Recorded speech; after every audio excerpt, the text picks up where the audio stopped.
Hi, my name is Jane DeLeo, I'm Tefta. and we are Pannoni's AP Literature students. Today, we're going to be talking about Frankenstein by. Mary Shelley. Okay, so I do have a few questions over here that we're going to discuss. So, the first one I put was, do you agree that pursuing knowledge can be dangerous? Honestly, I think it can be dangerous, but it really depends on like the person consuming it. Mm-hmm. In Frankenstein, we see that Victor obviously wants to discover like the secret to life itself, Yeah. and to us it sounds amazing at first, but obviously when we see like he gets too obsessed with it, like he Mm-hmm. goes overboard, and he does not stop to ask himself like, The am I, risks. yeah, like he doesn't consider the risks, but he also he doesn't see like he doesn't see the risks and the dangers of like what he's doing until obviously it's too late, and you Yeah. see that. Yeah. I feel like he just did it like out of like curiosity. I feel like he didn't have like bad intentions behind it. Like, he was kind of like a science geek, if that makes sense. Like he like obsessed with science and he wants to like discover more. So I feel like he just got like so like caught up like in the moment, like what he was discovering, that he just wanted to keep going, and then later realizing that it was too late in what he actually did. Yeah, I agree with that. Do you think Victor took on like a parental role, or do you think like he's not responsible and it was just for the sake of science? Um, Because I remember that was one of our essays. yeah, I mean, I can see both sides. Like Hmm. at first, yes, because he was what teaching um Victor how to like he was trying to teach Victor right from wrong Yeah. at first, Hmm. but I think at like eventually like he realized how much effort it was, and he Hmm. completely like abandoned um he completely abandoned Victor, Hmm. and like he completely abandoned Victor, and then we saw the consequences of that. He Yeah. started going on a rampage, killing people, Yeah. a whole bunch of like, yeah. So at first, yes, he did. At first, it seemed like he took a parental role, but after like abandoning him, like you can see like it was just like a project to him. Like he didn't. True. It wasn't. He just didn't care enough to keep going. It just seemed like a project that went wrong. I think he saw it as a project, but in reality, like this is what I wrote my essay on, that he technically did take on a parental role because he had the intention to like bring life into the world, and I related it to like a woman like planning on having a child. She meant to bring life into the world, therefore she is responsible. Like just because the creation wasn't like a little kid and it was technically considered like grown, I guess you can say. Yeah. Like I feel like that shouldn't matter, like because at the end of the day he's the one that brought him to life. So he, and especially like when he abandoned him, like that's like a mom abandoning her child, Yeah. and then that's what leads that child growing up the way that they grew up and like believing in what they, you know what I mean? Yeah. So I feel like, I mean, I personally think he took on a parental role and that his actions had consequences, and that's why the creation kind of was the way he was. Okay. Yeah. I mean, yeah, it was good for like the science, like discovering more and whatnot, but technically like his whole point was to bring life, and so therefore like he should have like taken the responsibility for it.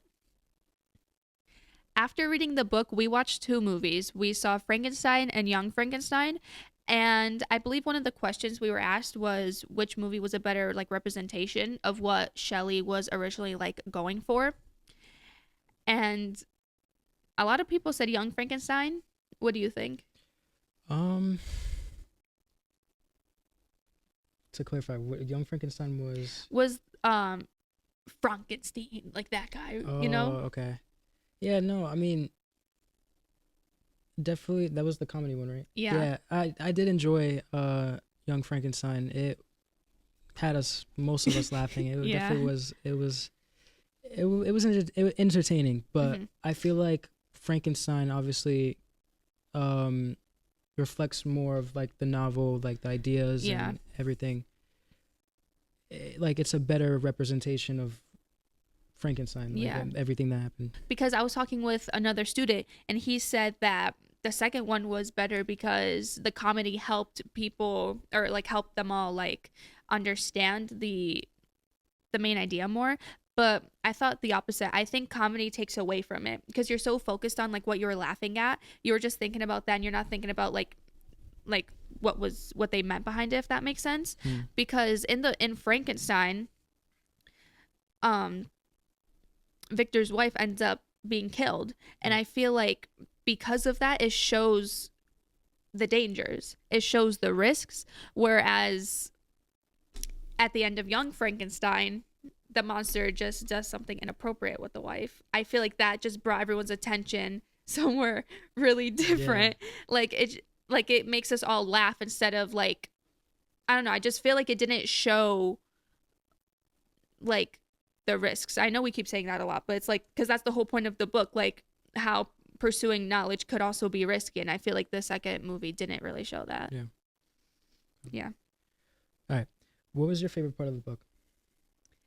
So I wouldn't say that I have a favorite part, but something that stuck out to me was the blind old man scene because like it just proves that like appearance shouldn't really like, I don't want to say like doesn't matter, but like you shouldn't be judged based on your appearance. Like obviously the creation, he doesn't look like us. You know, he looks a little like he looks scary. People didn't want him around, Yeah. want it around. But that scene like is showing how like the man was like just talking to him as if he was human like us, and just it was like a normal like one-on-one conversation. Yeah. And then I don't know, it just shows how um just because he's that the creature wasn't the same as us doesn't mean that he like he's not a good, I don't want to say person because like you know what I mean. Yeah. Because it reminds me of like I'm not gonna lie, I see like people on social media, they judge people for having these piercings, these tattoos and dyed hair, but that shouldn't like um you shouldn't judge them based on that because you don't know what they're like as a person. You don't know their personality. So it kind of that reminds me of that, if Yeah. that makes sense. You know? Yeah. So, what was your favorite part of the book? My favorite part of the book was when the creature told his story because again, at first it was easy to judge him based off of his appearance and the Mhm. actions that he was, committing, Yeah. but we didn't know why he was doing that. And Yeah. then when he finally told his story, he expresses that he's lonely and he Yeah. wants a family, he wants to feel loved, Mhm. and basically that he didn't get that because he was abandoned. Yeah. So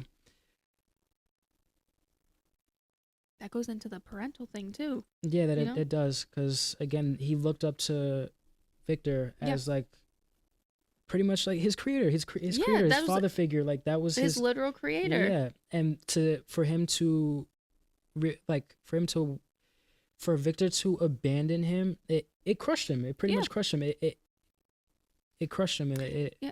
Didn't he move in with these like this family, right? yeah. Yeah. So it really did like emotionally like Hurt him. hurt him, Yeah. and Just had a loss for words. yeah, I'm at a loss for words. That's okay. It's been a while since we read the book. I mean, I did really like it though. You remember that part with the little girl? Like where he saved her from drowning? And Yeah. then this guy came out and just like and shot the creature. Yeah. You know, like I don't know, I just like I remembered that. I feel like that's also something like we could bring up how like you shouldn't judge them. It's like you shouldn't judge a book by its cover, you know? Yeah. Because he saved the girl. Like she could have drowned, and he like it shows that he had like good intentions. It just depends on how for example, like Victor neglecting him and whatnot, like it shows how his mindset can change with something as little as that. Yeah.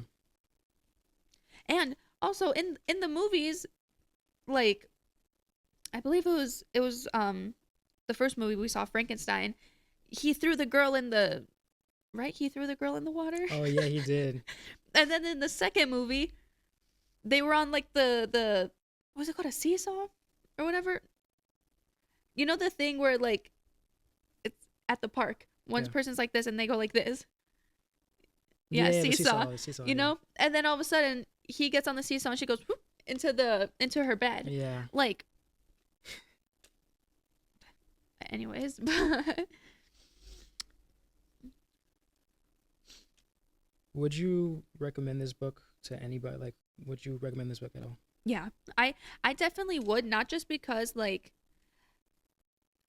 cuz I'll admit I love like mythical creatures. Like I love the idea behind it. So I wouldn't just recommend this book because like, oh, it's cool, like something to read around Halloween. Like no, like it's actually there's actual like meaning and like there's a theme, you know, because I feel like nowadays like I've seen like some kids that we have like class with, they're like, "Oh, I want to know this, I want to know that. I want to get to the highest level that I can." Like intelligence wise, like education wise. And it just like reminds me that like there are some things that are left like that are better off like not known. Yeah. And it kind of that book kind of just proves that Okay. more. What about you? For me, I'd have to say, yeah, no, I definitely would recommend this book Mm-hmm. to somebody. This book, even though it is old, and Oh yeah. people will, it'll take a while for people to pick up. Yeah. It does teach like a very important message. This book makes you think a lot about science, responsibility, loneliness, and that there's not just one simple villain, like someone Right. to just. You're right. 'Cause I remember we had a sorry to cut you off, No, that's but I fine. remember we had a question. I think it was like, is Victor the villain? Yeah. And so, like, well, yes, it's also easy to blame Victor. They're both also, I want to say they're both also victims. Yeah. Because like, again, we talked about how the creature was abandoned, but also Mhm. Victor didn't know that his creature was just gonna go out and kill his Yeah. wife, kill all those people. Yeah. So in reality, you can see both, like they're both Mhm. victims, but they're also both to blame, if that makes sense. No, yeah, because I feel like you're right about like the victim part, because like even though I argued that he was responsible, which he is technically, he was responsible for the creature, but at the same time, we mentioned this earlier, like I feel like he just did it. He was like, oh, I want to know what happens if I do this, like why not like try it out. Yeah. But then like the creature was in a place that he didn't know at all, and he was different than everyone else. So I feel like if he had Victor there to like guide him, it would have been better. But also I feel like they're both to blame, because I feel like Victor didn't see, like didn't look at different like perspectives Yeah. of the situation. And also I'm remembering a part of the story where the creature was like, make me like, remember how he wanted Victor to make a woman Yeah. creature, and then he was gonna, but then he actually thought about it. He was like, no, I'm not gonna do it. And then the creature got all upset and Yeah. like took it out, and just like started acting crazy. So I feel like you're right. Like it could go both ways. Like they could both be victims, but they're also like both like to blame. Yeah. What do you what do you think? No? Okay. I do agree with you. Like, while yes, Victor can be seen to blame because, like, you know, he abandoned him, Mm-hmm. and people will say like, "Oh, the creature didn't know any better." Is it really like? Can you really justify murder and True. just causing harm around Yeah. everybody and destruction just because I was abandoned? So it's like, Yeah. You're right. I never thought of it that way because you know what? Like the creature is smart. Like he could speak. He learned to read, and like because nowadays Frankenstein, he's technically he's not Frankenstein, but like you because you know how that changed over time where like now we're calling the creature Frankenstein and how he's like dumb and he can't speak and he mumbles. yeah. Like you have a point. Like I feel like there's not really like an excuse for that, for like murder and harm. Yeah. Okay. Final thoughts. You could, you could start. Um Overall, I really liked the book. Like this was like the kind of book where I would go and buy it at the library and read it again. Um it does have like I don't want to say like older language, but like I'll admit at first like when I first started reading the book, I was like this is like a little different. But like it is like really cool. The concept is interesting and I'm not even a science person like that, but it's I like it a lot. Um and I do really like the message. I'll get it, Benoni. Just But you give me a know, second. but I do agree with you with that actually. Like cuz it reminds me of like cuz I want to be a lawyer so bad. So people often look at like oh, like he did something bad, but like you don't know the reason behind that. You know, like I don't know, like that just kind of like because of the fact that I want to be a lawyer, it I look at both Yeah. perspectives. And I feel like even if you're not going into law, like that's something you should consider like in general, like in life. Like you can't just like take one side. I mean, you can take one side, but you shouldn't like look at that one side. You should still try to like look at the other side of things. You should try to what's the word? Consider every viewpoint. Yeah. No, I mean you pretty much explained it for me. Like, Oh, I did. no, that's pretty much what I wanted to say. Like, Yeah. it's so easy to judge like what we have in front of us, Yeah. but we don't understand like the other side or like Yeah. Like, you know, have you read To Kill a Mockingbird? yeah. You know that quote where it was like you never know a person until you like go into their skin and or whatever. Do you remember that? Yeah, I do. So I feel like I just thought of that just now because you don't know what they're like as a person. You're not them. You know, and also like you don't know what happens like behind closed doors. You don't know why people do the things that they do. So yeah. Okay, this is Tefta. This is Jaden. Bye. Bye bye.